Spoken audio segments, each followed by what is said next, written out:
Good morning. Today is May 18. We had an unfortunate incident this morning. One of our workers, who's the father of our foreman, had a motor vehicular accident on the way here to Nasugbu. He sustained an abrasion on his legs, small ones, but he's favoring his left side because he said it was hurting him. But it looks like he's able to move his arm. It looks like just like a bruise or something. He has no. Anyway, we went to see him in the barracks. Told him to skip the day. And I did some first aid. And I told Rani to maybe just bring him back to Indang so that he can rest. Hopefully maybe just need to rest for the rest of the week. Anyway, so have moved our office over here because the lot owner in Elton had a land visit last Saturday, so we had no choice but to move our office over here. So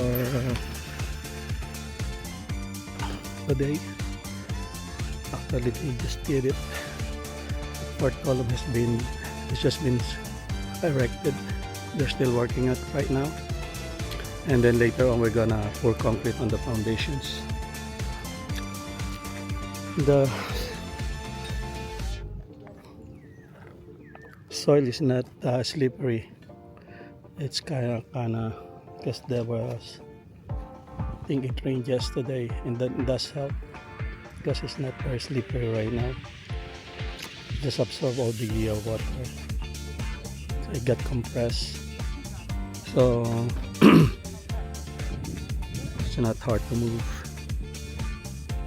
So anyway, so we're gonna pour concrete, and then we're gonna work on the other columns, put some forms, and then eventually we'll pour concrete on the columns, and then we'll keep going up until we reach the basement area, and then we're gonna pour concrete. We're planning to use the ready mix now, so it'll be quicker. I think we're gonna be just using a couple of trucks, about 12 cubic meter. So Rani, ito na magiging walkway eh. Walkway na yan papunta doon sa plunge pool. Tapos ito ginawa niyang parang sitting area. Kaya lilinisin lang natin yan. Parang pinakalanay. So kasing laki na rin siya ng yung paglalagyan ng water tank. Yeah, 180 by 3 meters. Kaya I think yan, the whole thing, yan from that column, yung lalagyan natin ng hollow, yan lang lalagyan natin ng hollow blocks ngayon. Kaya yung iyong extension dyan, didiretso pa rin pala tayo. Pero yan ang pinaka-finish sa ng floor, ano? Yung ibabaw. So magtatambak pa rin pala tayo. Pero yung uhukayin natin, hindi na masyado.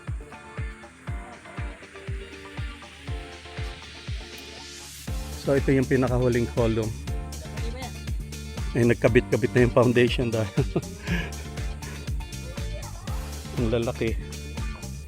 So anyway, I think it's better. So itong endang bahay, tapos on top of that is gonna be the balcony where my planch was gonna be all the way under the balcony. So part of it mostly is inside under the, they call it now the basement 2, and that's the basement level. And then this is the deck area. So in the deck area we're gonna have a stairs going down to the plunge pool. We're also planning to put an outdoor shower so that they don't have to shower upstairs. And that's about it for now. So this is the end. This is I'm on the edge of the. So yesterday it was raining, so I think That's the reason why some of the rocks fell down again to the trail. So I told my foreman just to clear it up. So when they do the inspection again, it's gonna be our third time doing that, third or fourth time, because there's no way we could control this unless we put our fence first. But I'm planning to get the fence done at the end. So for the meantime, we put this phenolic, which is this we can still use it anyways. So the leg niya, just the hulog and sinisipat lang. Pero meron kaming tansi just to make sure that the alignment is right. That's the green neon tansi that I bought from Lazada. I could still barely see it because of the sun.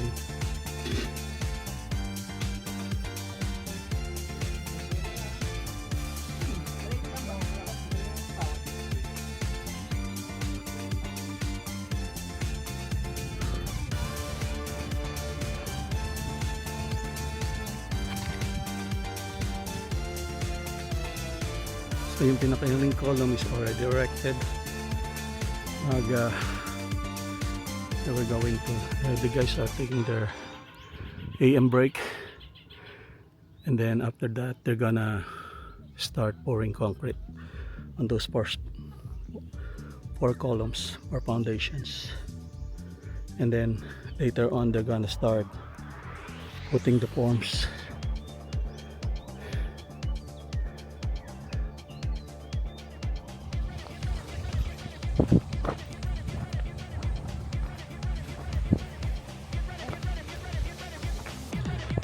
They're getting ready for pouring, concrete pouring. These four foundations.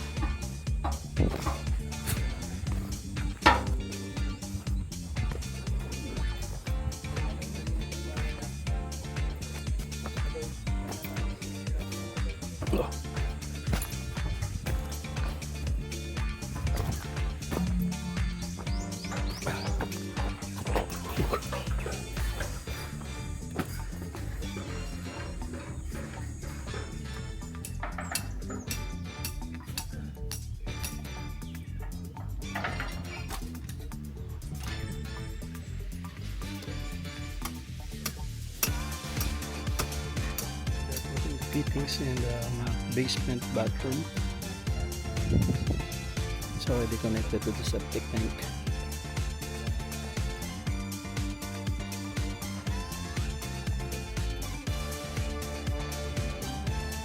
It's getting dark in this area, but based on the forecast, it's not going to rain until 6 p.m. So hopefully it's true. Or if it does rain, hopefully it's not long. So the plan is to pour the concrete on the foundation, then we're gonna start working on the forms, column forms and beams, and then we'll eventually pour concrete. Then I have to order more cement probably tomorrow, and probably to clear up that area so I can order more sand and gravel, so we won't run out of materials. Just want to make sure, and then we still have to work on backfilling this area so that they can start working on the slab. The plan was to do the slab here manually so that they can use this as a platform for the preparation for the pouring of the second basement slabs, because we're gonna use ready-mix concrete. Still so much work to do, but it's getting there. Just take one day at a time. But good thing is excavation is completed.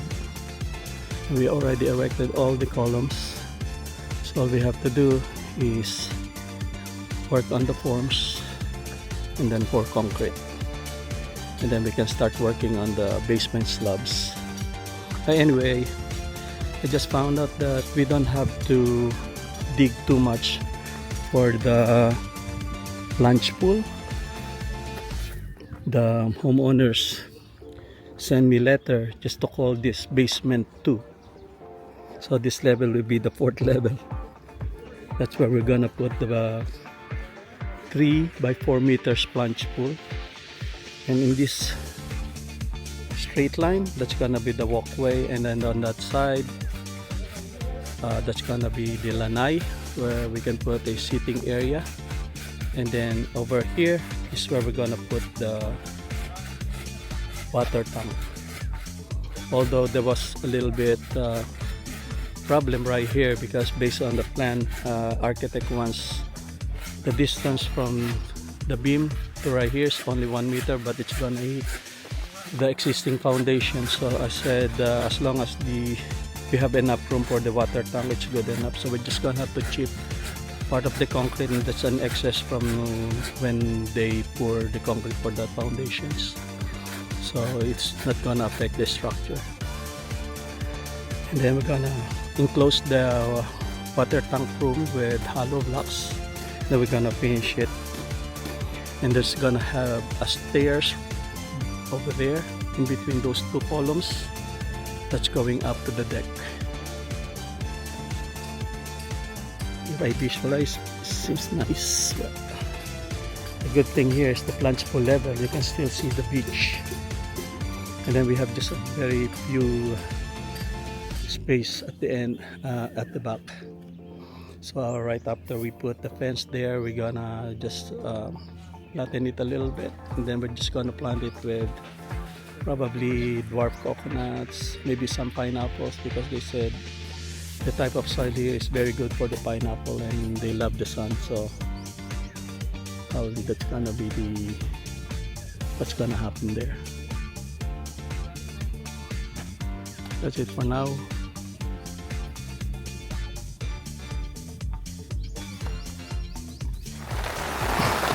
Starts raining. We were about to pour concrete. I hope it won't last long. You guys are all under.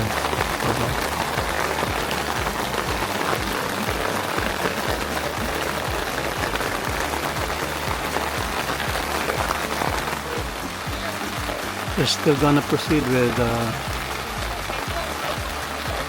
pouring.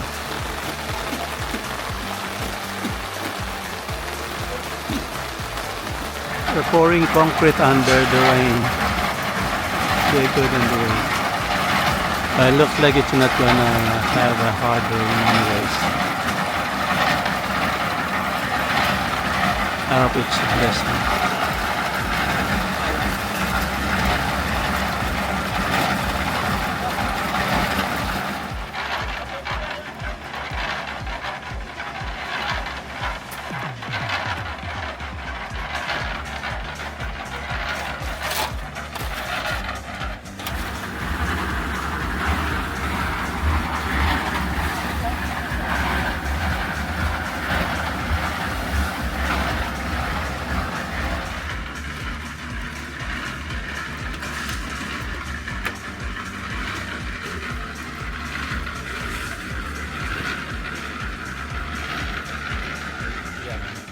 Yan o. Bibidyo ka na niyan. Oo nga, wala yun ang umuwi, pero ang bagay masabit na. And papunta na dyan. Eh.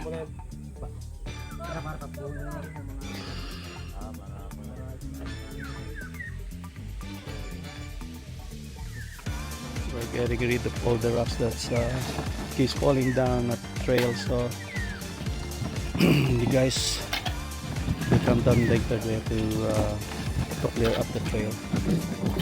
We did that at least 3 times already, so but it will keep falling, so I hope there's nobody in there. Rocks falling.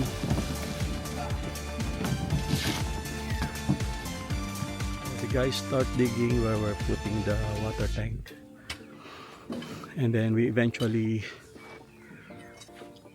put hollow blocks. We still have to chip this part, the stone. So So it's kind of like a little bit more work. So right now we are working on a room where we're gonna put the water tank, 1800 gallons water tank. So we're just gonna use that level as the finish block for it, and then we still have to chip some stone over on that side. Huh? Slow pace. So construction work, more digging, cleaning. Started putting the forms of the columns.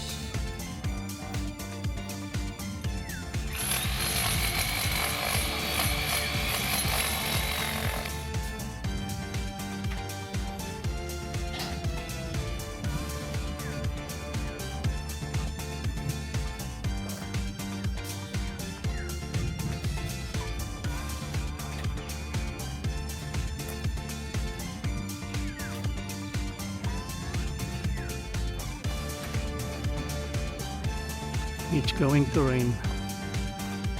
It's 3 o'clock in the afternoon.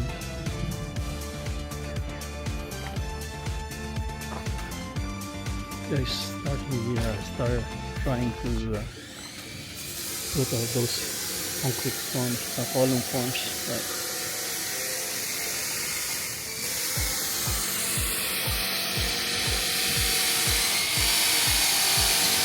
So ito. Hindi, vlog daw to eh. Vlog.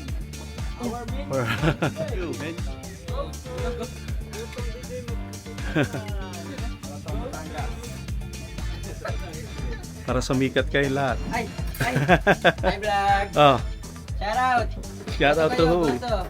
Our menu for today is Baka Goso. baka mag-asawa ka ng Russian, ha? Meron Very to. delicious. Right.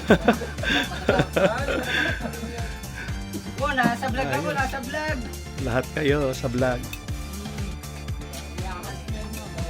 Mga nurses na nakakakita. About to rain hard. So I got to get into my car just to make sure I won't get wet. I'm afraid that it might carry some kind of bacteria that could make me sick. And then the guys gave me Goto. He said go to hell. Well, it tastes good. Thanks to them.